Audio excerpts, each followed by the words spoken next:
The bright warning lights flashed across the control panel as John Carter fought to keep his small survey ship stable. The engine screamed in protest, and the hull rattled violently around him.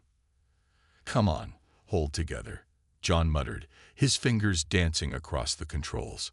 He had been mapping an uncharted sector of space when something hit his ship, something that wasn't on any of his scanners. The ship lurched again. More red lights appeared on his dashboard. The main power was failing. John knew he had only minutes before a complete system failure. With a steady hand, John activated the emergency protocols and prepared the escape pod. He grabbed his emergency kit and strapped himself in as the computer counted down. Escape sequence initiated. Pod launch in 5, 4, 3, 2, 1. The pod shot away from the dying ship just as it exploded in a ball of fire and twisted metal. John watched through the small viewport as the remains of his vessel scattered across the darkness of space. His heart sank. That ship had been his home for the past 3 years. The escape pod's thrusters fired automatically, detecting the nearest habitable planet and setting a course for it. John checked the scanners. The planet had an atmosphere similar to Earth's. Breathable, at least. That was something. The pod entered the planet's atmosphere with a violent shake. Heat built up around the outer shell as it plummeted toward the surface. The automatic landing systems engaged, but they weren't designed for a perfect touchdown, just survival. John braced himself as the pod crashed through the upper canopy of what looked like a dense jungle. It bounced off massive tree trunks and finally slammed into the ground. The impact knocked John forward against his restraints, and his head hit the control panel. Everything went black. When John opened his eyes, sunlight was streaming through the cracked viewport.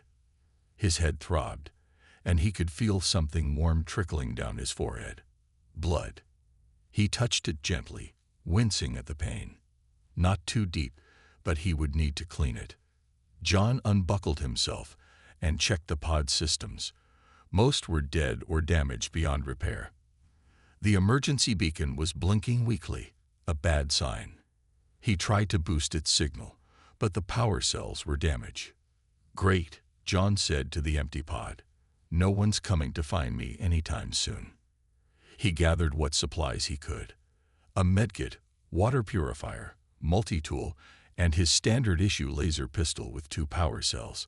Not much to survive on an alien world, but it would have to do.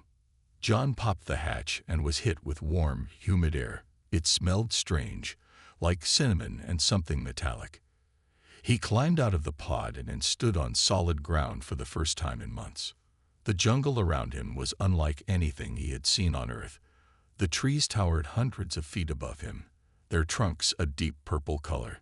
The leaves were broad and shaped like stars, colored in various shades of blue and green. Strange sounds echoed through the dense vegetation, clicks, whistles, and low rumbling noises. John circled his pod, assessing the damage. It had carved a path through the jungle before coming to rest in a small clearing. The hull was badly dented, and one side had been completely torn open. He wouldn't be leaving in this thing. As John examined the wreckage, he felt a prickling sensation on the back of his neck, the feeling of being watched. He turned slowly, scanning the edge of the clearing. Nothing moved, but the sounds of the jungle had gone quiet. John drew his laser pistol and held it ready. Years of military training before becoming a survey pilot had taught him to trust his instincts. "Hello," he called out. "Anyone there?" Only silence answered him. But John knew better. Something intelligent was watching him. He could feel it. Night would be coming soon. John needed shelter, water, and food. In that order, he began gathering materials from the crash site to build a temporary camp, all while keeping one eye on the jungle around him. This alien world might be beautiful, but John knew one thing for certain. He was not at the top of the food chain here. Not yet, anyway. 3 days passed since John's crash landing. He had built a small shelter using parts from his escape pod and branches from the strange purple trees. He found a stream nearby with water that his purifier said was safe to drink. Some of the blue fruits that grew on low bushes were edible too, tasting like sour apples. Each night, John heard movements in the jungle around his camp. Each morning, he found large, three-toed footprints in the soft ground nearby. Something was watching him, studying him, but keeping its distance. On the fourth morning, John decided to explore farther from his camp. He packed his laser pistol, water, and some fruit. With a makeshift spear in one hand, he set off into the dense jungle. The air was thick with sweet-smelling mist that rose from the forest floor. Insects, or things that looked like insects, buzzed around him. They had too many wings and glowed with soft blue light. John swatted them away as he pushed through the thick vegetation. After an hour of walking, John found a clearing. He stopped at the edge, staying hidden in the shadows of the massive trees. In the center of the clearing stood tall stone structures. They looked like crude houses or maybe temples, and moving between them were creatures unlike anything John had ever seen. They stood on four legs with two additional limbs that worked like arms. Their bodies were covered in scales that shifted from green to blue depending on how the light hit them. Long necks supported heads with three eyes, two in front and one at the back of their skull. Sharp teeth showed when they opened their mouths to make clicking sounds to each other. John counted 12 of them in the clearing. They wore simple leather-like harnesses that held tools and weapons. Some had spears with stone tips. Others carried bags made from what looked like animal skins. Sentient aliens, John whispered to himself, and not primitive either. Those are tools. They have a society. He watched them for nearly an hour, trying to understand their behavior. They seemed to be preparing for something. The largest of them, with bright red markings on its scales, directed the others as they gathered weapons. John decided it was time to head back to his camp. As he turned to leave, his foot snapped a branch. The sound echoed through the quiet jungle. All movement in the clearing stopped. The aliens froze, their three eyes scanning the trees. The leader made a sharp clicking sound, and three of the creatures moved toward John's hiding spot. Spears raised. John didn't wait. He ran. Crashing through the underbrush, he sprinted back the way he came. Behind him, he heard the aliens giving chase. They moved fast on their four legs, much faster than John on his two. John ducked under low branches and jumped over fallen logs. His breath came in hard gasps. The aliens were gaining on him. A spear flew past his head, embedding itself in a tree trunk. John pulled it free as he ran past, now armed with a second weapon. When he reached a small stream, John turned to face his pursuers. Three aliens burst from the jungle, their scales now a bright orange color. They spread out, circling him. Their third eye watched behind them, making it impossible to sneak up on them. "I don't want to fight," John said, knowing they couldn't understand him. He held his hands up, the spear and his own makeshift one pointed down. The aliens didn't stop. They clicked to each other and moved closer. John had no choice. When the first one lunged, he sidestepped and swung his spear, catching the alien across its side. It howled, a high-pitched shriek that hurt John's ears. The other two attacked together. John dropped one spear and drew his laser pistol. The bright beam hit one alien in the chest. It fell without a sound, a smoking hole where one of its hearts must have been. The last alien stopped, its three eyes wide. It had never seen such a weapon. It backed away, then turned and ran back toward the clearing. John stood alone by the stream, breathing hard. "First contact," he muttered. "Could have gone better." He knew one thing for certain. He had just made enemies, and he had no idea how many more of them were out there. A month passed since John's first encounter with the aliens. He moved his camp 3 times, always staying on the move. He learned more about the planet each day. The aliens called themselves Vexari, or at least that's what John thought they were saying when they made those clicking sounds among themselves. John started a journal on his damaged datapad. He drew pictures of plants he could eat and ones that made him sick. He mapped streams and hunting grounds. He studied the movements of the sun and the two moons that lit up the night sky. His beard grew long and his clothes became worn, but his mind stayed sharp. John made better weapons using stones and fallen branches. He built traps to catch small animals that tasted like chicken, but had scales instead of feathers. One morning, while checking his traps, John noticed something unusual. Beside one of his snares was a small pile of blue fruits, the same kind he liked to eat. Someone had left them there on purpose. A gift, or poison? John wondered. He sniffed the fruits carefully but couldn't detect anything wrong. Still, he didn't eat them. The next day, more fruits appeared, and a crude drawing in the dirt. It showed a stick figure with 2 legs and a figure with 6 limbs standing side by side. No weapons were drawn.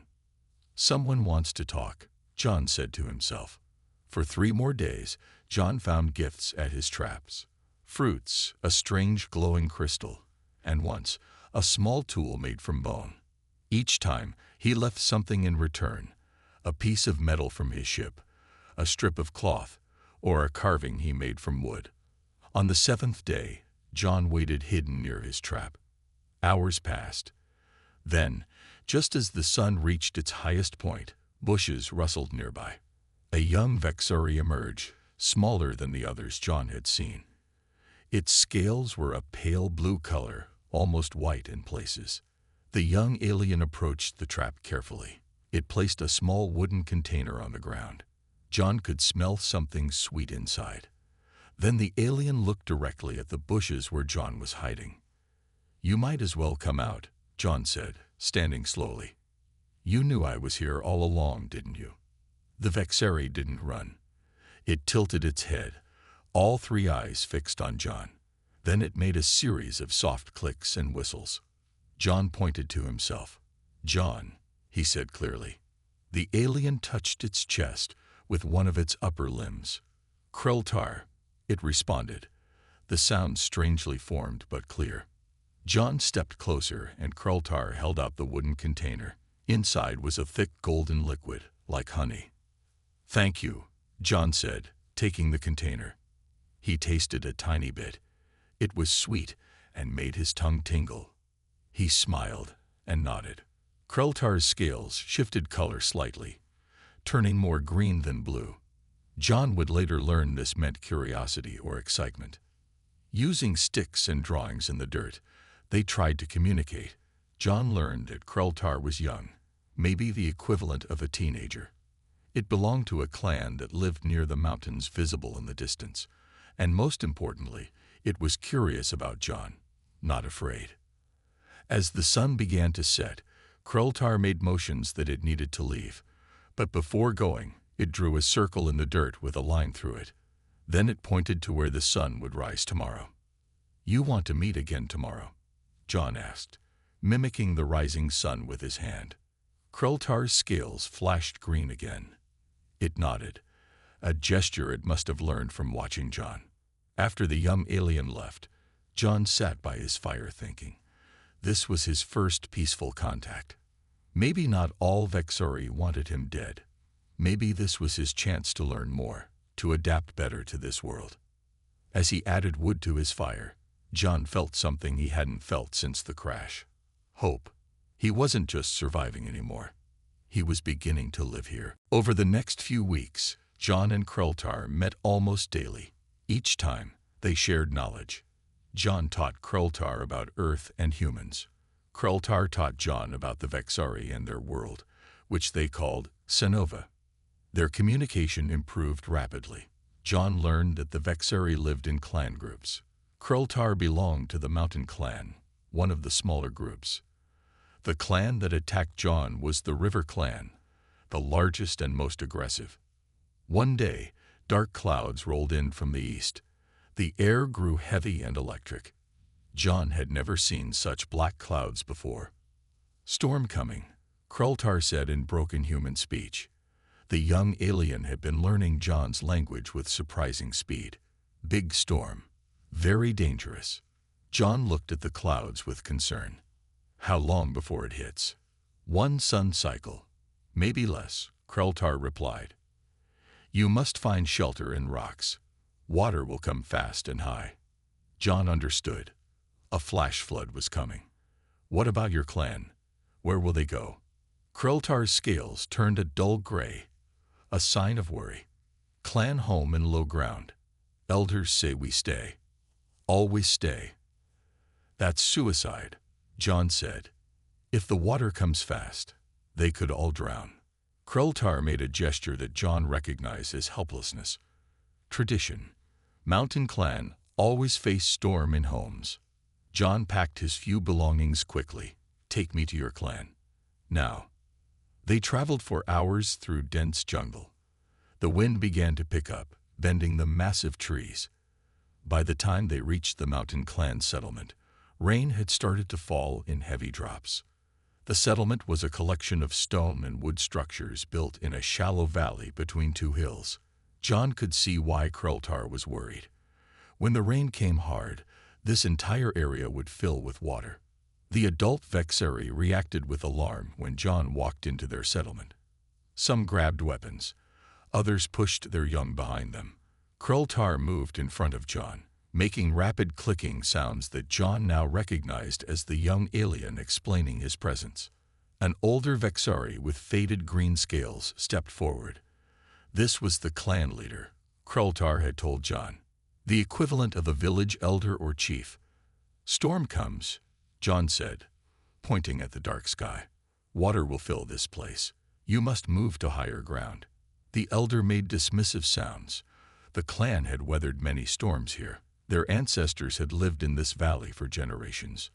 John looked at Kreltar in frustration. They won't listen. Tradition very strong, Kreltar replied sadly. Thunder boomed overhead. The rain fell harder. In the distance, John heard a sound like a freight train. Water comes, Kreltar shouted in Vexeri language. John ran to the edge of the settlement and saw it, a wall of water rushing down from the mountains, tearing through the jungle, uprooting trees in its path. Run, John shouted, pointing at the flood. Everyone run to the hills. This time, seeing the danger with their own eyes, the Vexeri moved. Parents grabbed their young. The elder shouted orders. But John could see they wouldn't all make it in time. Without hesitation, John ran toward the lowest part of the settlement, where young Vexeri were gathered in a nursery structure. The water hit just as he reached them. The force knocked him off his feet, but he grabbed a support beam with one hand and a young Vexari with the other. More water rushed in. The structure groaned around them. 3 young Vexari huddled together, too frightened to move. John fought through the rising water and gathered them in his arms. Hold on tight, he told them, though they couldn't understand his words. They seemed to understand his tone and clung to him with their small limbs.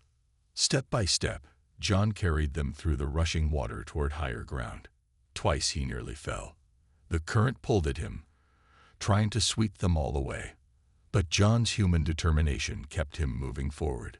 When he finally reached the hillside where the rest of the clan had gathered, he gently set down the young aliens. The clan watched him in stunned silence. A human had just risked his life to save Vexeri children. The elder approached John and placed a 6-fingered hand on his shoulder. No words were needed. The gesture said everything.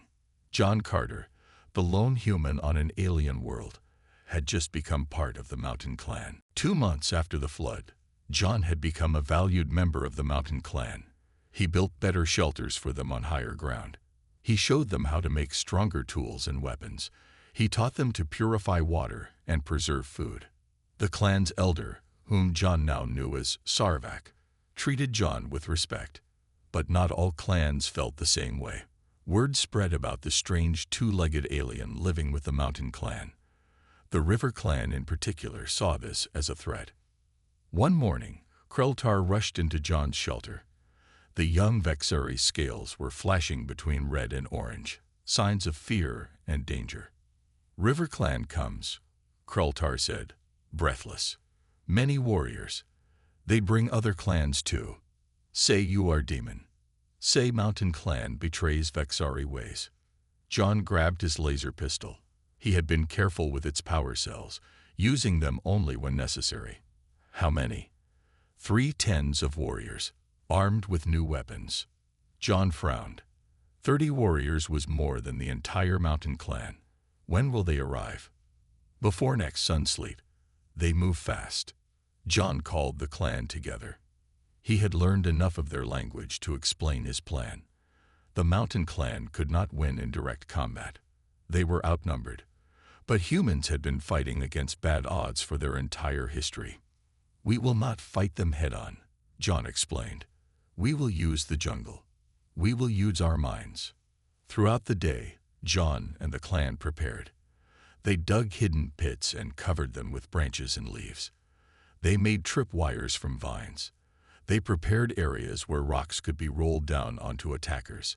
John showed them how to make hunting calls to confuse the enemy. This is called guerrilla warfare, John told Krultar. When you cannot match your enemy's strength, you must be smarter. As the sun began to set, scouts reported the River Clan was close. John divided the Mountain Clan into small groups and positioned them in hiding spots throughout the jungle around their settlement. Remember, John said, do not try to fight them all at once. Strike quickly, then disappear. Make them chase you into our traps. The attack came at dawn. River Clan warriors charged into the clearing, expecting to find the Mountain Clan sleeping. Instead, they found an empty settlement. Bird calls echoed through the trees, but they weren't from birds. The Mountain Clan was signaling to each other. The battle that followed was unlike anything the Vexari had ever seen. Small groups of Mountain Clan warriors would appear, launch attacks, and vanish into the jungle. River Clan warriors fell into hidden pits. Others were caught by tripwires that sent them tumbling down slopes. John moved through the jungle like a ghost. His years of military training made him deadly. He disabled warriors without killing them when possible. He wanted to defeat them, not destroy them. By midday, the River Clan was in chaos. They had lost a third of their warriors to traps and ambushes. They could not find the enemy to fight directly. The River Clan leader, a massive Vexari with black and red scales, bellowed in rage. He ordered his remaining warriors to burn the jungle. If they could not find their enemy, they would flush them out with fire. John watched from the trees as they prepared torches. This was the moment he had been waiting for. He signaled to Krultar, who made a specific bird call. Suddenly, from all directions, the Mountain Clan attacked at once. They had circled behind the River Clan while they were distracted. In the center of the chaos stood John. He fired his laser pistol into the air. The beam of light cut through the sky like nothing the Vexari had ever seen. Enough, John shouted in the Vexari language. The fighting stopped. All eyes turned to John. The River Clan leader stepped forward, weapon raised. But John did not flinch. In this moment, facing down a creature twice his size with physical strength far beyond his own, John Carter showed why humans had become the apex predators of Earth. It wasn't strength, it was courage, intelligence, and the will to stand against impossible odds. The standoff between John and the River Clan leader lasted several long moments. Neither moved. The jungle was silent except for the soft clicking sounds of nervous Vexari warriors. "Why do you attack us?" John asked in the Vexari language. His words were simple but clear. "You bring change," the River Clan leader replied. "Change breaks old ways. Old ways keep Vexari strong." John lowered his laser pistol slowly. "Change can make Vexari stronger. Look at what Mountain Clan has learned." John called for Sarvak, the Mountain Clan elder. The old Vexari stepped forward. In his hands, he held items that made the River Clan warriors click in surprise. A metal knife, a clay pot that could hold water without leaking, a bow and arrow, weapons the Vexari had never seen before. "Human teaches us," Sarvak said. "We grow stronger, lose fewer young ones to hunger and disease, build better homes that water cannot wash away." The River Clan leader's scales shifted between red and blue. anger mixing with curiosity. Finally, he lowered his weapon. "Show us," he said to John. In the months that followed, John became a teacher to not just the Mountain Clan, but to many Vexeri clans. He showed them how to find and work with metal ores from the mountains. He taught them to plant seeds and grow food instead of just hunting and gathering. The Vexari were quick learners. Their 6 limbs made them excellent builders. Once John showed them how to use simple machines like pulleys and levers. What might have taken humans centuries of progress happened in months. John started a small school where young Vexari from all clans could learn. Kreltar was his best student and helped teach others. The young alien had mastered human speech and was working on writing. One day, while digging for clay near a river, John found something strange buried in the mud. It was a piece of metal, shaped in a way that could not be natural. It looked like part of a machine. John dug deeper and found more pieces. Some had markings that looked like writing, but not in any language John knew. "What is this?" Kreltar asked, examining the strange metal pieces. "I'm not sure," John replied, "but it was made by someone who knew how to work metal even better than humans do." They found more artifacts in the days that followed. Parts of machines, tools made from materials John couldn't identify. And most surprising of all, a small statue of a creature that looked almost human, but with longer arms and a slightly different shaped head. "Someone was here before," John told Sarvak. "Another species that could build advanced technology. Maybe they're the reason some of the plants here are safe for me to eat. Maybe they changed this planet long ago." Sarvak clicked thoughtfully. Old stories tell of sky visitors. Came before oldest clan memories. Stayed short time, then left. John wondered if Earth had been visited too. It would explain some of humanity's ancient mysteries. While the Vexari were fascinated by the artifacts, John was more focused on the present. He worked on his emergency beacon whenever he had time. He had rebuilt it using parts from his crashed pod and materials gathered from the jungle. If a human ship ever passed near enough to this system, it might pick up the signal. But John was no longer sure he wanted to leave. The Vexeri were changing rapidly because of him. Was that good or bad? He didn't know. But he did know that humans had always been driven to explore, to learn, and to share knowledge. As he watched young Vexari playing with toys he had taught them to make, John realized something important. Humans hadn't climbed to the top of Earth's food chain through physical strength alone. It was their ability to learn, adapt, and share knowledge that made them powerful. And now he was passing that power to the Vexeri. Nearly a year had passed since John crashed on Tanova. The Vexeri settlements had changed dramatically. Stone and wood buildings stood where simple huts once were. Fields of crops grew in neat rows. Vexeri used metal tools to work and hunt. John sat with Sarvak and other clan leaders in the meeting house he had helped design. This building, with its central fire pit and raised speaking platform, had become a place where all clans could gather peacefully. "Season of red moons comes soon," said Drenkor, the forest clan leader. His scales shifted to a worried yellow color. "Red moons bring the great beasts from mountains." John had heard about these creatures, massive predators that lived deep in the northern mountains. Every few years, something drove them south in large numbers. The Vexeri called it the Great Migration. "How many seasons since last migration?" John asked. 6, replied Sarvak. "Many Vexari died then. Many homes destroyed. Great beasts, hungry and strong."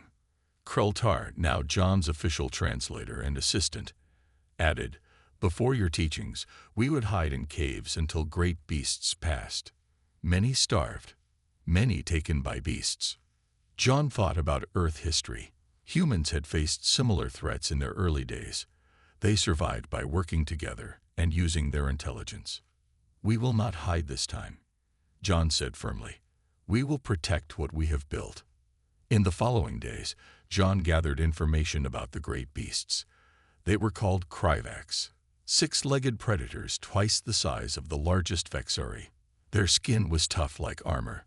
Their jaws could crush stone. They traveled in groups of 20 or more. John developed a plan based on ancient human defenses. First, they would build walls around the main settlement areas. Next, they would dig trenches beyond the walls filled with sharpened stakes. Finally, they would create weapons specifically designed to fight the Kryvax. For weeks, all clans worked together. They cut trees and shaped stones for walls. They forged metal spears and large crossbows based on John's designs.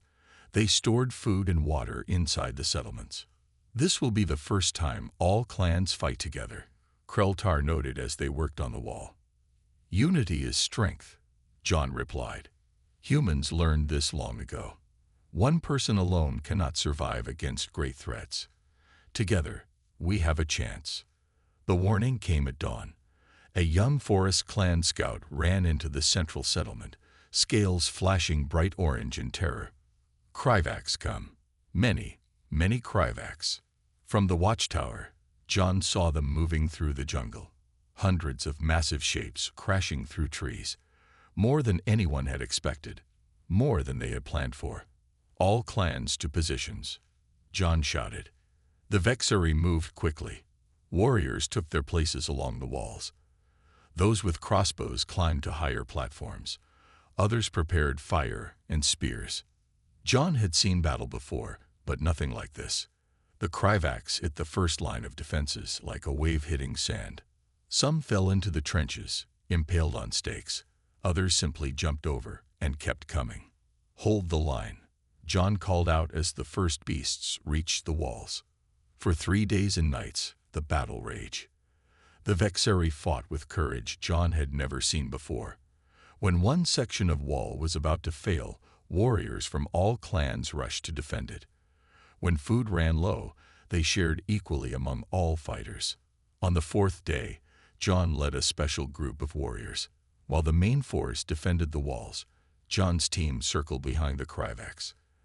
They carried clay pots filled with a mixture John had created from jungle plants, a sticky, burning substance that would cling to the beast's tough skin. The plan worked. The Kryvax, attacked from behind, turned in confusion. Many fled back toward the mountains. Others, disoriented, became easier targets for the defenders on the walls. By sunset, the last of the great beasts retreated into the jungle. The settlement stood damaged but not destroyed. And for the first time in Vexari history, they had not just survived a great migration. They had defeated it. As John walked among the tired but proud Vexari warriors, he realized something important. This victory belonged to all of them. He had brought human knowledge, but the Vexari had brought their strength, courage, and willingness to change. Together, they had accomplished what neither could have done alone. 2 years had passed since John's crash landing on Xenova. The Vexari world had changed beyond recognition. Where once simple hunters lived in scattered clans, now a united civilization grew.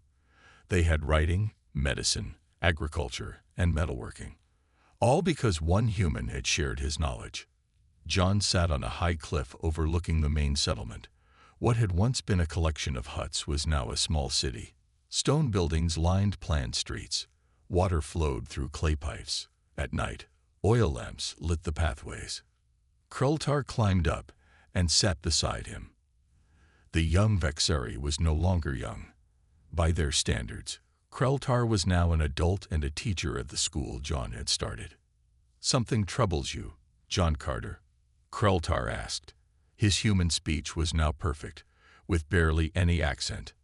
"Just thinking," John replied, "wondering if I did the right thing." Kreltar tilted his head.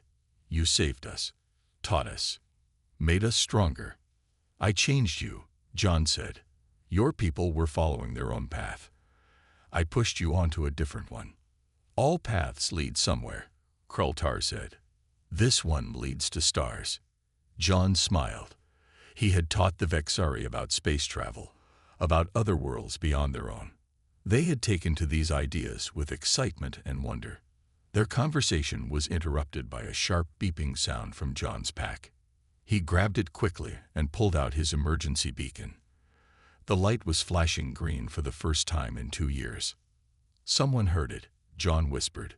Someone picked up the signal.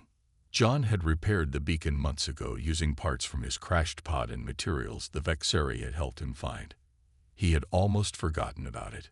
Human ship comes, Kreltar asked, his scales shifting to a mix of blue and green, excitement tinged with worry. Maybe, John said. If they follow the signal, they could be here within weeks. The news spread quickly through the settlement. The Vexari had mixed feelings. Many were excited to meet more humans. Others worried about what would happen to their way of life. In the days that followed, John worked with the clan leaders to prepare for possible contact. He explained human customs and warned about misunderstandings that might occur. He taught them about human technology they might see. 2 weeks later, while John was teaching at the school, a child ran in with news. Fire in sky. Big metal bird coming down. John rushed outside. High above, he saw it. The unmistakable shape of a human scout ship entering the atmosphere. His heart raced. After 2 years alone on an alien world, he was about to see his own kind again. The ship landed in a clearing outside the settlement. John walked toward it, followed by Kreltar and the clan leaders. The ship's door opened, and 3 humans in exploration suits stepped out. They stopped in shock when they saw John, bearded and dressed in Vexari-made clothes, walking toward them with 6-limbed aliens. John Carter. One of them called out, "We picked up your emergency signal. We thought it might be a malfunction." "It wasn't," John replied. "Welcome to Xenova." The meeting went better than John had hoped. The explorers were scientists, interested in peaceful contact with new species. They were amazed by what John had accomplished, teaching the Vexari and being accepted into their society. That night, around a large fire, the humans and Vexari leaders talked about the future. The ship's captain offered to take John home to Earth. "You've been stranded here for 2 years," she said. "I'm sure you want to go home." John looked at the Vexari around him, at Kreltar, at Sarvak, at the children he had taught. Then he looked up at the stars. "I am home," he said simply, "at least for now. There's still so much to do here." He turned to the captain. "But I would like to establish official contact between humans and Vexari. They're ready to join the wider community of intelligent species." As the fire burned low, John explained to the Vexari what space travel truly meant. The good and the bad. The opportunities and the dangers. Humans didn't become strong on Earth because we were the biggest or the fastest, he told them. We succeeded because we never stopped learning, never stopped adapting, and never stopped looking to the stars. Kreltar nodded. Now Vexari looked to stars too, together with humans. John smiled. One human on one alien planet had changed everything. Not through conquest or strength, but through teaching and cooperation. That was humanity's greatest power, the ability to share knowledge and lift others up alongside them.